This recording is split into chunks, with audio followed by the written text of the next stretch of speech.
السلام علیکم ورحمۃ اللہ وبرکاتہ۔ سورہ بقرہ حصہ نمبر 121، سورہ بقرہ حصہ نمبر 121،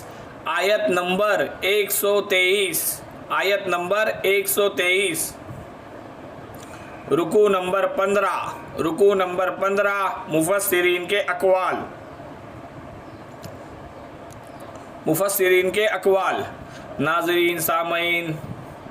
پیارے نبی حضرت محمد مصطفیٰ صلی اللہ علیہ وسلم کے پیارے امتیوں، بھلائی کا حکم کرنے والی امت اور برائی سے روکنے والی امت، اللہ تعالیٰ کا فضل و کرم و احسان ہوا تو پچھلے حصہ نمبر 120 میں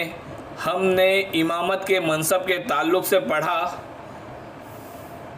اور اس کے تعلق سے آگے بھی کئی باتیں آئے گی،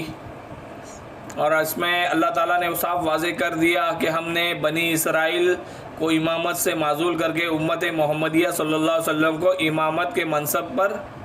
فائز کیا، آراستہ کیا۔ اب جب منصب ملتا ہے تو ذمہ داری بھی ملتی ہے، تو ہم یہاں سے حصہ نمبر 121 کا آغاز کرتے ہیں، اور حصہ نمبر 121 کے تعلق سے سورۃ البقرہ کی آیت نمبر 123 کو پہلے پڑھیں گے، پھر اس کے تعلق سے مفسرین کے اقوال کو پڑھا جائے گا۔ اعوذ باللہ من الشیطان الرجیم، بسم اللہ الرحمن الرحیم۔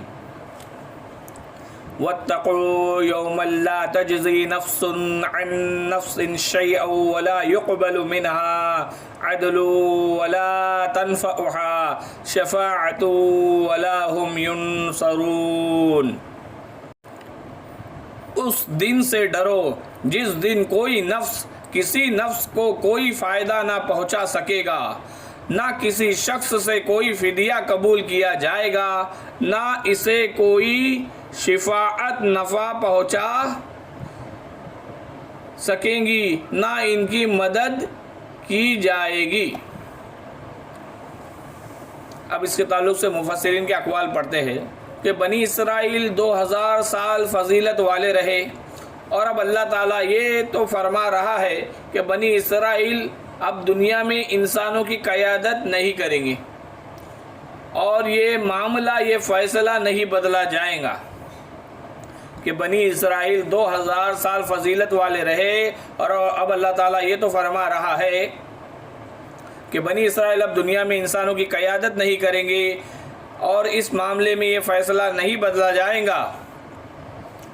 لیکن بنی اسرائیل کو ایک اختیار اب بھی دیا جاتا ہے کہ وہ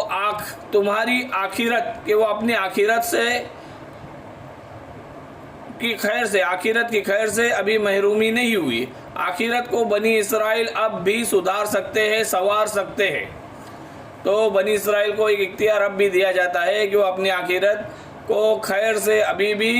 آخرت کی خیر سے ابھی بھی محرومی نہیں ہوئی، آخرت کو بنی اسرائیل اب بھی سدھار سکتے ہیں، سنوار سکتے ہیں، بشرط یہ کہ بنی اسرائیل حضرت محمد صلی اللہ علیہ وسلم کا دامن تھام لے، کہ جس آخری نبی کے وہ انتظار میں تھے، جس کے مقصد کے مشن کے ساتھی بننے کا انہوں نے ارادہ کیا تھا، جس آخری نبی کے وسیلے سے وہ اللہ تعالیٰ سے دعا کرتے تھے، اور جس آخری نبی حضرت محمد مصطفیٰ صلی اللہ علیہ وسلم کا دم بھرتے تھے، اور لوگوں کو فخریہ انداز میں بتاتے تھے کہ ہمارے آخری نبی آنے والے ہیں، اس وقت ہم ساری دنیا پر چھا جائیں گے، ان کا دامن تھام لے۔ بنی اسرائیل سردار تھے، خیر امت تھے، وہ تو ختم کر دیا گیا۔ بنی اسرائیل کے جرم کی پاداش میں، جرم کی وجہ سے اللہ تعالیٰ نے انہیں نعمتیں دی، ان کی مدد کی، کئی مرتبہ ان کی لغزشوں سے درگزر کیا، لیکن امامت کے منصب سے انہیں معزول نہیں کیا۔ لیکن جب ان کی سرکشی بڑھ گئی تو ایک وقت آیا کہ اللہ تعالیٰ نے ان کو امامت کے منصب سے معزول کر دیا۔ تو بنی اسرائیل سردار تھے، خیر امت تھے، وہ تو ختم کر دیا گیا بنی اسرائیل کے جرم کی وجہ سے، جرم کی پاداش میں۔ لیکن اب بھی بنی اسرائیل کا ایک اختیار باقی ہے کہ وہ نبی اکرم صلی اللہ علیہ وسلم کا دامن تھام لے، ان پر ایمان لے آئے،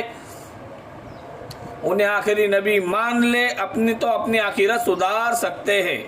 حضرت محمد صلی اللہ علیہ وسلم کو رسول مان کر اور ان کے مطابق زندگی گزار کر، حضرت عبداللہ بن سلام رضی اللہ تعالیٰ عنہ یہ ایک بہت بڑے یہودی عالم تھے، لیکن انہوں نے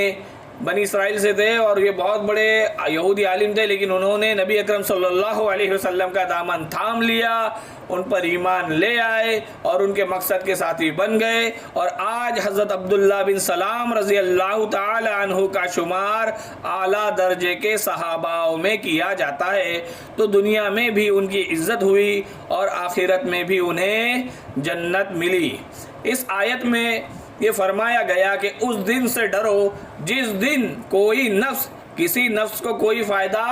نہیں پہنچا سکے گا، یعنی کہ کوئی جان کسی جان کو فائدہ نہیں پہنچا سکے گا،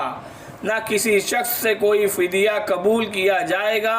نہ اسے کوئی شفاعت نفع دیں گی، نہ ان کی مدد کی جائیں گی۔ تو اس آیت میں شفاعت باطلہ کی تردید کی جا رہی ہے اور شفاعت حقہ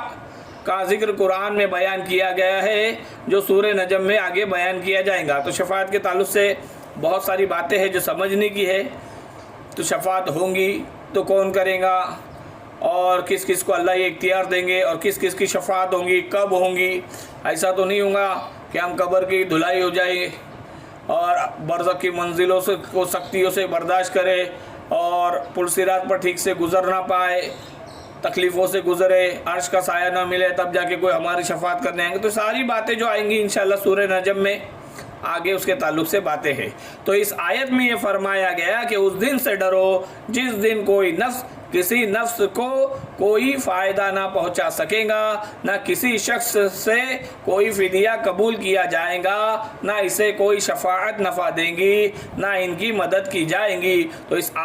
تو اس آیت میں شفاعت باطلہ کی تردید کی جا رہی ہے۔ اب شفاعت باطلہ کی تردید کی جا رہی ہے کہ ہم کس کی بھروسہ کرے نہیں کرے، اس کے بارے میں آگے ہم بیان کیے۔ اور شفاعت حقہ کا ذکر قرآن میں بیان کیا گیا ہے، جو سورہ نجم میں بھی آئے گا انشاءاللہ تعالیٰ، اور آگے بھی اس کے درمیان میں بھی انشاءاللہ اس کے تعلق سے کچھ باتیں ہوں گی۔ تو اللہ تعالیٰ ہمیں کہنے سننے سے زیادہ عمل کرنے کی توفیق عطا فرمائے، اور اللہ کی رضا والی زندگی اور اللہ تبارک و تعالیٰ کی رضا والی موت نصیب فرمائے، اور ہماری آخرت کی تمام منزلوں کو سنوار دے، موت کے وقت کلمہ پڑھنا نصیب فرمائے، اور موت سے لے کر جنت میں جانے تک جتنی بھی آخرت کی منزلیں ہیں، قبر کی، برزخ کی، تمام حشر کی، محشر کی تمام منزلوں کو خوبصورت منزل بنا دے، تمام خوفناک منزلوں کو خوبصورت منزل بنا دے، قیامت کے خوفناک دن کو ہمارے لیے خوبصورت دن بنا دے، اور بغیر حساب کتاب کے نقد جنت میں داخل فرمائے، جنت الفردوس میں جگہ عطا فرمائے، آمین یا رب العالمین۔ وآخر الدعوانا ان الحمد للہ رب العالمین۔ السلام علیکم ورحمۃ اللہ وبرکاتہ۔